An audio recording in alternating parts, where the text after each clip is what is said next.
Welcome back, Bob Kravitz. Welcome back, Kravitz. Welcome back. Welcome back. Welcome back. Glad to have you. I came back for the singing specifically. Most people do. Most do. Yeah. Well, thanks so much for having me. Sorry I left you for a while there, but you got to do what you got to do. The best part's the coming back part. Feeling good, man. Feeling good. That's good to know, man. You've been out jogging on the treadmill and all that good stuff. Oh hell no! I just been walking. ain't no jogging yet, but we'll get there. Yes, sir. Not a lot going on, but yet there's a lot going on as people wait for Trayce Jackson-Davis to make a decision. But as I have thought all along, I just don't see a path for him to go. And you and I were talking in the break. It just doesn't seem to be. The numbers just don't seem to add up.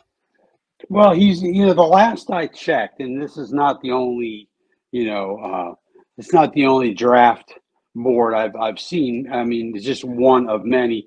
But last I saw, he was ranked, I think, 67th, which would mean he's not going to be drafted because it's only going to go 60 deep, with 2 rounds. Look, he's in a very enviable position in that financially his family is in pretty decent shape, which is not the case for every player, obviously.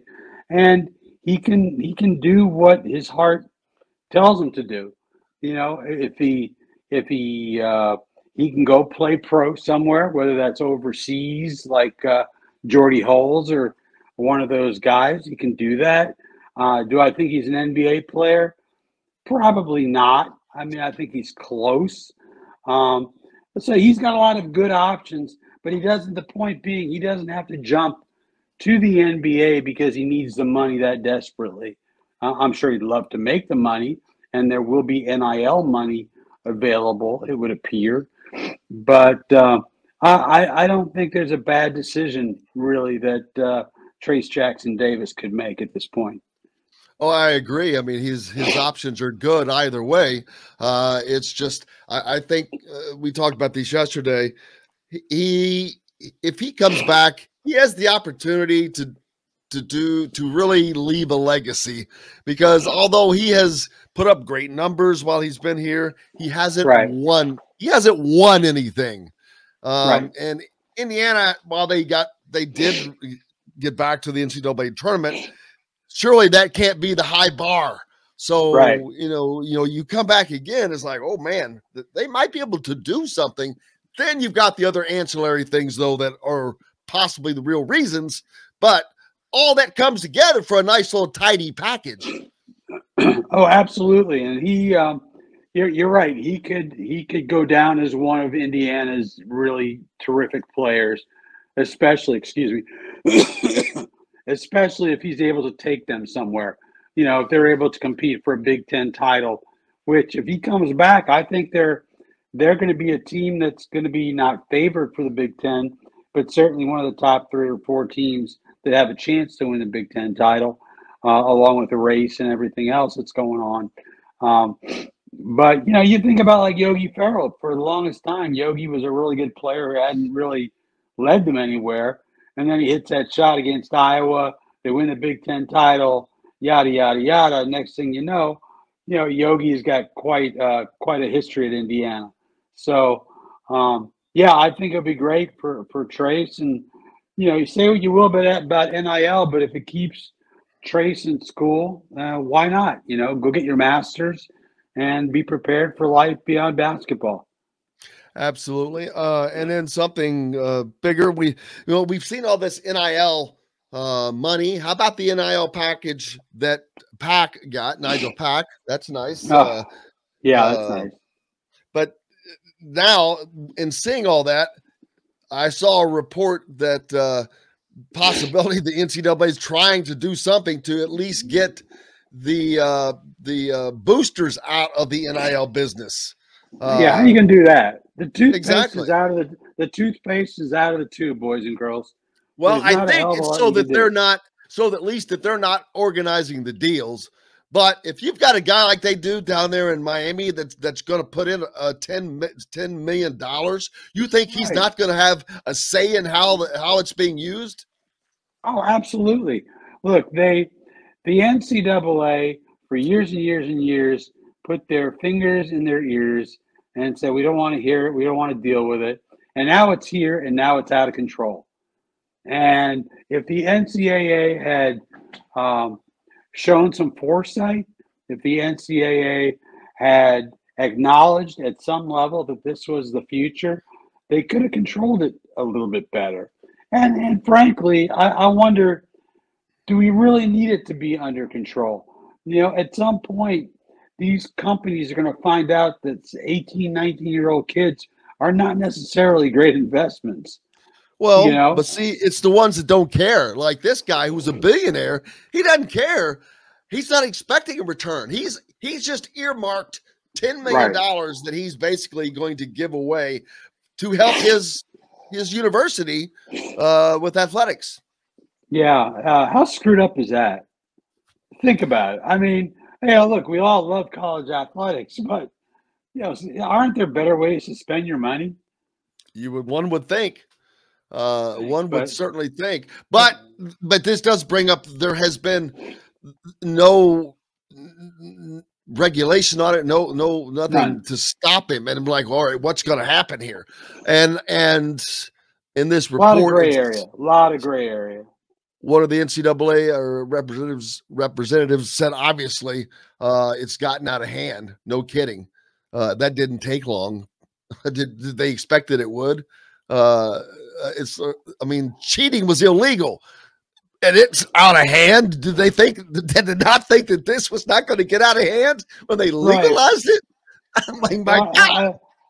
I agree. Although I do think that there's going to be a market correction here. I mean, you find Yes. with free and open markets that there, you know, again, 18 and 19-year-olds are not the greatest. You know, as far as, you know, paying your money, they're not great investments necessarily. They're going to do what they want to do.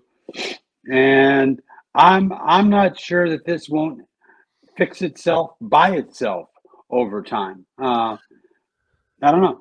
I don't know. It's very complicated. Well, to me, it's clear, at least in what this is, their NCAA wanting to get the boosters out of the NIL collective business. Every school is basically going to have its so-called official NIL, Right. Booster. and so they want it to be run with that because at least it has some semblance of law, as they used to say in the old westerns. Got to have some semblance of law in this town, Marshall. Right. So yeah, it's insane, man.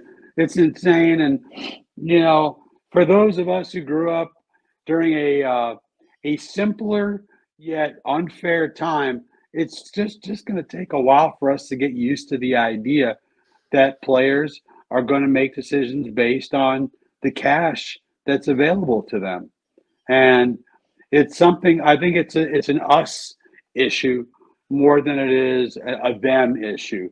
Yes, does it need to be under some sort of, you know, control? It does. It does clearly. But I just think it's something we're going to have to come to terms with as fans and as media. Oh, absolutely. It's not. I keep telling people it's not going away. No. Hopefully it'll be regulated or in some fashion, but it's not leaving. It's here, and they've just got to get it under control. And I agree with you about the market correction. It's new. It's just like the transfer portal. I don't think that there's always going to be 1,400 names in the transfer portal. I think over time it'll start settling down, especially with NIL. You would think that would settle things down. Well, it could go either way. I mean, with the NIL, you could provide kids more reason to stay, and you can also provide kids with more reason to move. So I'm not sure what impact the NIL might have on the portal. I know that it's tough. It's tough on fans because we all like the old Indiana model. You know, kids come in as freshmen, they stay till they're seniors, they grow. You see them You see them grow and develop. It ain't that way anymore. And while I'm totally in favor of kids, doing what they think is best for their careers and their lives, um, at the same time, it's awfully tough for coaches to coach because the first time you say boo to a kid, he's gonna be like, "I'm out of here. I'm not getting the minutes. I'm getting crap from my coach. I'm going to I'm going to Eastern Michigan, where I'm going to get more playing time and they'll love me more." So I think it's a little bit of a dangerous proposition. How Excuse my and sniffles. oh no, how about something as simple as freshmen being treated as freshmen? Before there's some hazing. Pick up the bags or whatever it is. Carry the bags. But now, how are you going to haze a guy that's making 300 grand? Well, I remember having this conversation with Ryan Kelly, the center for the Colts, and he was talking about how he could just imagine life at Alabama when a handful of guys are making $100,000 a year. And look, you go to a pro locker room, and everybody knows what everybody else is making. They know they know who's earning it and who's not, and that causes a lot of problems. And I think when you're in a college situation and you got a couple of guys making $200,000 and a couple of guys making $22.67, that's going to bring up some issues. So this is the wild, wild west, and we're just going to have to get used to it.